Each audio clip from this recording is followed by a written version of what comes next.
Pag nagigisa ako ng baboy, konting sabaw, hanggang sa ganyan, lumambot, at hanggang sa magmantika siya. Hindi ako nagmamantika talaga pag isa. Hindi. Pinapamantika ko yung So, taba. ayan. Nailagay ko na yung bawang.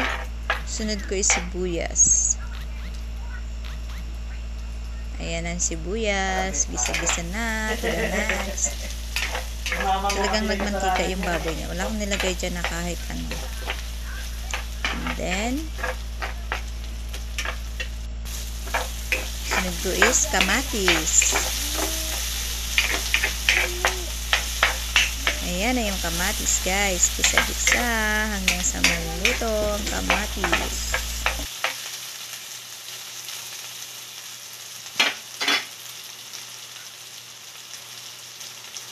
Konti lang yung kamatis na nailagay ko dahil wala nang kamatis sa ref.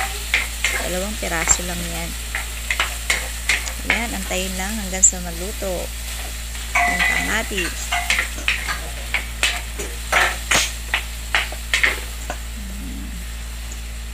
And then, yung ampalaya. Ayan. Sarap ng ampalaya na yan. Very healthy.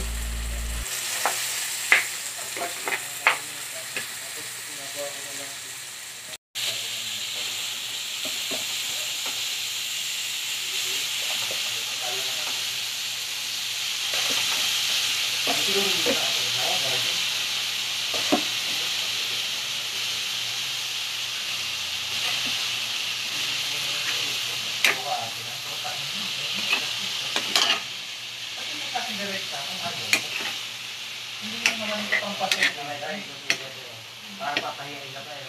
Direkta sinasabi ko.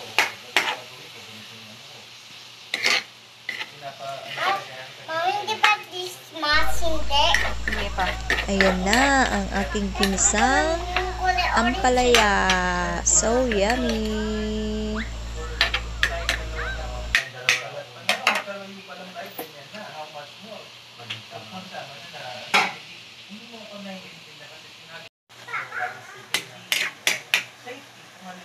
Nandun ako sa field, doon sa area ko na walang puti.